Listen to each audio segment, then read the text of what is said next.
આપે એને મળે. સ્વામીશ્રીને વળગેલી ઝાડા ઉલટીની બીમારી તારીખ 22/1ના રોજ પણ શરીરના વજનનો 2 કિલો ભાગ ખાઈ ગઈ. તેથી 2 જ દિવસમાં નોંધાયેલી 4 કિલોની કમીથી સ્વામીશ્રી ખૂબ અશક્ત થઈ ગયા. છતાં તારીખ 23/1ની સવારે નિત્ય પૂજાનો ક્રમ જાળવી રાખનારા તેઓએ ડાબા હાથે દવા આપવા લગાવેલા વેનફ્લોન સાથે જમણા હાથે માળા ફેરવવી શરૂ કરી. જોકે શિથિલતાને કારણે સ્વામીશ્રી થોડી વારે નમી જતા. આવી જ પરિસ્થિતિ ભોજન ગ્રહણ કરતી વખતે સર્જાતી રહી. આ જ રીતે તારીખ 26/1ની બપોરે 3:20 વાગે સૂક્ષ્મ ખોરાક ગ્રહણ કરી રહેલા સ્વામીશ્રીની સામે બેઠેલા એક સંત મહંત સ્વામીની વિદેશ યાત્રાનો અહેવાલ વાંચતા હતા. આ સમયે થોડે દૂર ખુરશી પર બેઠેલા રામચરણદાસ સ્વામી દર્શન મગ્ન હતા. તે જ વખતે ઓરડામાં વિવેકસાગરદાસ સ્વામી પ્રવેશતા આ સંત ખુરશી ખાલી કરી નીચે બેસી ગયા. તે જોઈ કોક બીજી ખુરશી લઈ આવતા સ્વામીશ્રીએ રામચરણદાસ સ્વામીને પણ ઉપર બેસવા કહ્યું. તેઓ ખુરશી પર બેઠા એટલે સ્વામીશ્રી બોલ્યા, આપે એને મળે. તે દ્વારા ફક્ત 3 જ શબ્દોમાં જીવન સાફલ્યનો એક સોનેરી સિદ્ધાંત સમજાવી દેનારા તેઓના સાનિધ્યમાં તારીખ 30/1ની બપોરે સ્થાનિક સંતોની બેઠક યોજાઈ. તેમાં જાહેરાત કરતા ઉદ્ઘોષક બોલ્યા, સ્વામી બાપાએ સુંદર મજાનો યોગી સભાગૃહ તૈયાર કરી આપણને આપ્યો છે. તો આ સાંભળતા જ સ્વામીશ્રીએ કહ્યું, જોગી મહારાજે આપણને આપ્યો છે. જોગી મહારાજે સંકલ્પ કર્યો ને આપે પૂરો કર્યો. સંકલ્પ કરનારની મહત્તા છે, પૂરો કરનારની નહીં, સ્વામીશ્રીએ જણાવ્યું. તેઓની આવી ગુરુભક્તિના પ્રવાહમાં વહી રહેલી આજની મીટિંગમાં કરકસરની શીખ આપતા સ્વામીશ્રી બોલ્યા, લાઇટ અને પંખા બંધ કરવાનું અભિયાન ચલાવો તો વર્ષે દાડે ઘણો બધો ખોટો ખર્ચો બચાવી શકાય. આપણને ખબર નથી, પણ લાઇટનું બિલ લાખો રૂપિયામાં આવે છે. જ્યાં કચરો જુઓ ત્યાંથી ઉપાડી લેવો ને જ્યાં ત્યાં નાખવો નહીં. બધાએ ખટકો રાખવાની જરૂર છે. આપણે ટેવ જ પાડી નથી. લાઇટ પંખા ચાલુ જોઈએ પણ બંધ ન કરીએ. કચરો પડ્યો ને નાખી આવીએ તે મોટામાં મોટી સેવા છે તમારી. હવે બહાર ક્યાંય નીકળશો નહીં. તારીખ 31/1ની રાત્રે સ્વામીશ્રી મુંબઈથી દિલ્હી પધાર્યા ત્યારે અહીંની ઠંડીમાં ભળેલા વરસાદી વાતાવરણે મંદિરની પ્રતિષ્ઠાના ઉત્સવમાં ઘણી મુશ્કેલી પેદા કરેલી. આ વિગત સંતોએ જણાવતા સ્વામીશ્રીએ પ્રતિકૂળતા હડસેલવા સૌને 1 માળા અધિક ફેરવવાનો આદેશ આપ્યો. તેના પ્રતાપે તારીખ 1-2ની સવારથી જ સૂર્યદેવ તપવા લાગ્યા. તે જોઈ સ્વામીશ્રી હાથ જોડતા બોલ્યા, જય સૂર્યનારાયણ દેવ, આવા ને આવા રોજ દર્શન દેજો. સવિતા દેવે પણ અક્ષર બ્રહ્મનું આ પ્રશાસન સ્વીકારી લીધું હોય તેમ તેઓ પોતાનું પોત પ્રકાશતા જ રહ્યા. તેના અજવાળે આગળ ધપવા માંડેલા દિલ્હીના શિખરબદ્ધ મંદિરની પ્રતિષ્ઠાના ઉત્સવમાં પ્રાણ ફૂંકવા સ્વામીશ્રી તારીખ 1-2ની સવારે નૂતન સંત નિવાસનું નિરીક્ષણ કરતા છેક અગાસી સુધી ગયા. અહીંથી તેઓએ અક્ષરધામના વિવિધ ભાગો અને નિર્માણ પ્રક્રિયાનું વિહંગાવલોકન કરી નવનિર્મિત મંદિરના સ્થાપત્યને નિહાળ્યું. વળી સંગે મરમરમાંથી બનેલા આ મંદિરના શિખરો પર પ્રતિષ્ઠિત થનારા સુવર્ણમંડિત કળશ અને ધજાદંડને પણ સ્વામીશ્રીએ તારીખ 3-2ની સવારે વેદોક્ત વિધિથી પૂજ્યા. તેની સાથે તેઓએ ગુજરાત વિહારના હરિમંદિરમાં પ્રતિષ્ઠિત થનારી પટ પ્રતિમાઓમાં પ્રાણ પૂર્યા. ત્યારબાદ ઉતારે પધારેલા સ્વામીશ્રી બારીમાંથી ઓરડામાં વેરાતા સૂર્યકિરણોને જોઈ બોલ્યા, જય સૂર્યનારાયણ દેવ, 2-3 દાડા આવા ને આવા દર્શન દેજો. તેની ખાતરી આપતા હોય તેમ સૂરજ દાદા અધિક તેજથી ઝળહળવા લાગ્યા. તેના ઉજાસમાં સ્વામીશ્રીએ આજે અક્ષરધામના નિર્માણની સઘળી કાર્યવાહી સ્થળ પર જઈ નિહાળી. તેને અનુસરતા તેઓએ તારીખ 4/2ની સાંજે મંદિરના ગુમ્મટમાં બિરાજી વાસ્તુ હોમનો વિધિ કર્યો.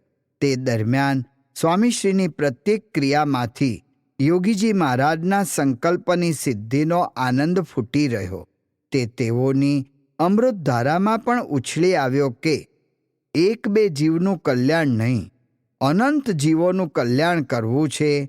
એટલે આવી વિશાળ જગ્યા મળી ગઈ. આટલા મોટા કામની અંદર ઘણી બધી જરૂરિયાતો પડે. પ્રથમ તો નાણાં, પણ અમારે સદ્ધર બેન્કો છે, બધા હરિભક્તો. દેશ પરદેશના બધાએ ખૂબ સેવા કરી. ઈશ્વરચરણ સ્વામી ને બધાએ બેસીને પ્લાન કર્યો. પ્લાન પછી પથ્થર કાઢવાના, ઘડાવવાના, ઘડીને અહીં લાવવાના, એ પણ બહુ સરસ કામ થઈ ગયું, જેને બ્રહ્મનો પ્રવેશ કહીએ. પ્રતિષ્ઠાનું મુહૂર્ત આવ્યું. વસંત પંચમી. શાસ્ત્રીજી મહારાજે જ આ બધા મંદિરો કર્યા, તો એમના જન્મ દિવસે મુહૂર્ત આવી ગયું. મહારાજની દયાથી આ ધર્મના દ્વાર દિલ્હીમાં ખુલ્લા થશે. હજારો લાખો માણસો આવશે અને સમાસ થશે. એવું જબરજસ્ત કાર્ય થશે. ગ્રહ પ્રવેશનો આ એક વિધિ છે. ભગવાનનું ઘર કહ્યું અક્ષરધામ, એમાં આપણે પ્રવેશ કરીએ છીએ. હવે બધા બહાર ક્યાંય નીકળશો નહીં. હવે ભગવાનની સેવામાં બેસી જવું છે, એવો દ્રઢ સંકલ્પ રાખવો. મહારાજ સ્વામી મળ્યા છે એ એવા જબરજસ્ત છે કે આપણને મૂકશે નહીં, પણ આપણે છોડાવવા પ્રયત્ન ના કરવો. જીવની અવળાઈ તેને જ ભરખી ન જાય, તેની ચેતવણી સ્વામીશ્રીએ આપી દીધી. દિલ્હીના દિલમાં અક્ષર પુરુષોત્તમ મહારાજ. તારીખ 5/2ના સુપ્રભાતે જ્ઞાનજીવન યજ્ઞશાળાના 82 કુંડોની ફરતે બેઠેલા 770 યજમાનોની ઉપસ્થિતિમાં સ્વામીશ્રીએ પ્રતિષ્ઠા નિમિત્તે વિશ્વશાંતિ મહાયાગનો આરંભ કરાવી દીધો. તેથી હસ્તિનાપુરની હવામાં ભૂતદ્રવ્યોની સોડમ ફરી વળી. તેની વચ્ચે બપોરે 2 વાગે ગુજરાત વિહાર પાર્કથી નીકળેલી શોભાયાત્રાએ પણ ઇન્દ્રપ્રસ્થમાં નગરમાં ચાલી તે અસવારી મળ્યા જોવા બહુ નર નારીનો માહોલ સર્જી દીધો. યમના રથ, કુટીર રથ, મયુર રથ અને હંસરથમાં બિરાજમાન મૂર્તિઓ સાથે 250 ઉપરાંત સંતો અને સેંકડો હરિભક્તોનો સમુદાય વિકાસ માર્ગ, મધર ડેરી માર્ગ, રાષ્ટ્રીય ધોરીમાર્ગ 24 પર થઈને અક્ષરધામની ભૂમિ પર પહોંચ્યો. ત્યાં સુધીમાં તો આખું દિલ્હી ડોલી ગયું. તેના આનંદમાં સૌ ગરકાવ હતા. ત્યાં જ તારીખ 6/2ની સવારે દીક્ષા મહોત્સવ આવી પહોંચ્યો. વસંત પંચમીના આ દિવસે સ્વામીશ્રીએ 6 પરદેશી યુવાનોને દીક્ષિત કરી જાણે અભિનવ ષડદર્શનોને જ અવતારી દીધા. તેને અનુસરતા ક્ષણ આવી 7મા દર્શનના પ્રાગટ્યની, જેનું બીજારોપણ યોગીજી મહારાજે કરેલું. તારીખ 18/11/1969ની એ સવારે નાડી તપાસવા ગયેલા ડૉક્ટર સ્વામીને યોગીજી મહારાજે કહેલું, આપણે દિલ્હીમાં શિખરબંધ મંદિર કરવું છે. અક્ષર પુરુષોત્તમ અને શાસ્ત્રીજી મહારાજની મૂર્તિ પધરાવવી છે. આ સાંભળી ઈશ્વરચરણદાસ સ્વામીએ પૂછેલું કે શાસ્ત્રીજી મહારાજની પણ આરસની મૂર્તિ પધરાવવી છે? હા. નડિયાદમાં દોલતરામ પંડ્યાએ શાસ્ત્રીજી મહારાજને કહ્યું હતું ને કે તમારા શિષ્યો તમારી સોનાની મૂર્તિ પધરાવશે. સોનાની તો નહીં, પણ આરસની તો પધરાવીએ. યોગીજી મહારાજના હૈયે છલકાતા ગુરુભક્તિના સરોવરમાંથી સ્રવેલી આ વાકધારાને યથાર્થ રૂપમાં ઝીલનારા સ્વામીશ્રીએ આજે દિલ્હીમાં 7 ઉત્તુંગ શિખરો, 9 ભવ્ય ઘુમ્મટ ઘુમટીઓ, 96 કલામંડિત સ્તંભો અને 97 નાજુક તોરણો સહિતનું મંદિર ઇટાલિયન આરસમાંથી સર્જી એક ઇતિહાસ સર્જી દીધેલો. તેના સાક્ષી બનવા આ મંદિરના નિર્માણમાં વિશેષ યોગદાન આપનારા દેશ વિદેશના 10,000 હરિભક્તો ઉમટી પડેલા. આ ભક્ત સમુદાયના ગગનભેદી જયઘોષ વચ્ચે જ્યારે સ્વામીશ્રીના વરદ હસ્તે અક્ષર પુરુષોત્તમ મહારાજ અને શાસ્ત્રીજી મહારાજ પ્રતિષ્ઠિત થયા, ત્યારે સ્વયં સ્વામીશ્રીની પારદર્શક આંખો વધુ તરલ બની ગઈ. આ અવસરે તેઓના મુખ પર મોરી ઉઠેલી ગુરુભક્તિની વસંતે સૌને પ્રફુલ્લિત કરી દીધા. આ વાસંતી માહોલ પ્રતિષ્ઠા વિધિ બાદ મંત્રી મહાનુભાવોથી ભરચક ઉત્સવ સભામાં પણ એવો જ છવાઈ રહ્યો. તેમાં આ અવસર માટે જ ઇંગ્લેન્ડથી ઉડીને આવેલા હાઉસ ઓફ કોમન્સના સભ્ય શ્રી બેરી ગાર્ડિનરે જણાવ્યું, પૂર્વે કોઈકે કહ્યું કે લંડનનું મંદિર એ બ્રિટનનો તાજમહેલ છે, પણ ના, મંદિરનો પથ્થર તો તાજમહેલ જેટલો જ સુંદર છે, પણ તાજમહેલ મૃત્યુનું સ્મારક છે, જ્યારે મંદિર તો જીવનનું સ્મારક છે.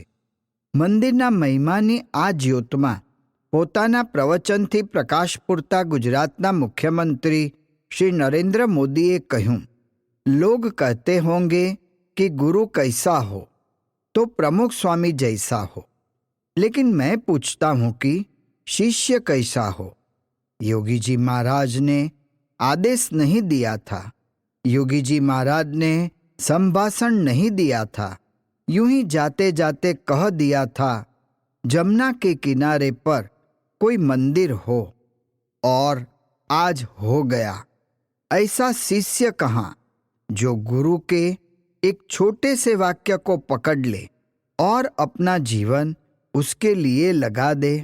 जो शिष्य बन सकता है वो ही असल में गुरु बन सकता है. पूज्य प्रमुख स्वामी महाराज का जीवन पारसमणि की तरह है. उनके स्पर्श मात्र से जीवन बदल जाता है, दर्शन मात्र से दिशा बदल जाती है. आज रीते मंच पर उपस्थित प्रत्येक महानुभाव स्वामीश्रीना युग कार्यથી પ્રભાવિત હતા.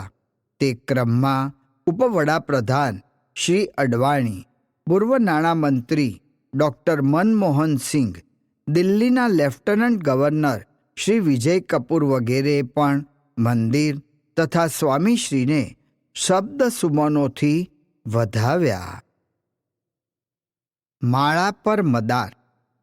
દિલ્હીમાં ગાજી રહેલા મંદિરની પ્રતિષ્ઠાના પડઘમ વચ્ચે સ્વામીશ્રી તારીખ 7/2ની સવારે દર્શન કરવા પધાર્યા, ત્યારે શાસ્ત્રીજી મહારાજના ખંડ આગળ સંતોએ કીર્તન ઉપાડ્યું, આજે યજ્ઞ પુરુષને દ્વાર, ડંકા વાગેરે લોલ.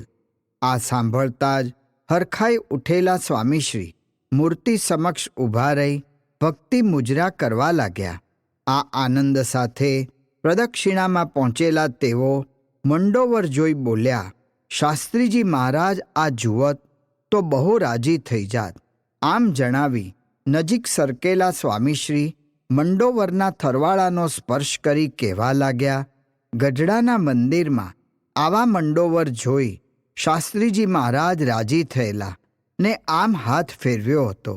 આ જ રીતે અહીં મંદિરમાં બિરાજેલા ઘનશ્યામ મહારાજ પણ સ્વામીશ્રીને મન ભાવી ગયેલા. તે વિશે તેઓ તારીખ 8/2ની સવારે બોલ્યા, મૂર્તિ બહુ સરસ છે, ફર્સ્ટ ક્લાસ થઈ છે, નાજુક છે, માપસર છે, આકર્ષક છે. આ સંતોષ સાથે આગળ વધેલા સ્વામીશ્રીએ તારીખ 9/2ની સવારે અલ્પાહાર બાદ વાત ઉપાડી કે મંદિર થઈ ગયું, હવે સંતોએ બધાએ દરરોજ 2 માળા કરવાની, અક્ષરધામનું કામ સારામાં સારી રીતે પૂરું થાય અને એનો સમયો ફરીથી ધામધૂમથી આપણે ઉજવીએ. બીજું, નીલકંઠ યાત્રાની ફિલ્મ નિર્વિઘ્ને થઈ જાય, લાખો માણસો લાભ લે ને શાંતિ થઈ જાય, ડંકો વાગી જાય. સવારે પૂજામાં માળા કરી લેવાની, કદાચ રહી જાય તો સૂતા કેડે કરવું, એમ કરતા રહી જાય ને રાતે ઊંઘમાંથી જાગી જવાય તો ઊંઘમાંથી જાગીને 2 માળા કરવી. પણ 2 માળા થવી જ જોઈએ દરરોજ. હરિભક્તોને પણ ફેરવવાની સાગટમ નોતરું છે. આમ માળા પર મદાર રાખી મહાકાય પ્રકલ્પો ચપટીમાં પૂરા કરતા સ્વામીશ્રી તારીખ 11/2ની સવારે અક્ષરધામનું નિરીક્ષણ કરવા નીકળ્યા. તે દરમિયાન નિષ્ણાતો પાસેથી સઘળી સમજ મેળવતા તેઓ હાલ જ્યાં નૌકા વિહારનું સ્થળ છે તે તરફથી સહજાનંદ પ્રદર્શન ખંડનું બાંધકામ નિહાળવા જઈ રહેલા ત્યારે વચમાં જાંબુડાના 2 વૃક્ષો આવ્યા. જ્યારે સ્વામીશ્રીએ અક્ષરધામની ભૂમિ પર પ્રથમવાર પદાર્પણ કરેલું ત્યારે આ જગ્યાએ તેઓએ જમીનને દંડવત કરેલા. ત્યાં જ ઊભેલા આ વૃક્ષોના સંદર્ભમાં સ્વામીશ્રીએ શ્રીજી સ્વરૂપદાસ સ્વામી વગેરેને કહ્યું, જો પ્લાનમાં નડે તેમ ન હોય ને સહેજે રહેતા હોય તો આ 2 ઝાડ રાખજો. સ્વામીશ્રીના આ શબ્દોમાં ભારોભાર વિનય હતો. તેની સાથે પર્યાવરણના જતનની ખેવના પણ ખરી. તેમાંથી તેઓના રૂજુ સમજુ હૃદયનો પડઘો પડી રહ્યો. તે આજે પણ અક્ષરધામના પરિસરમાં ઊભેલા એ વૃક્ષોના પાંદડે પાંદડે સંભળાય છે.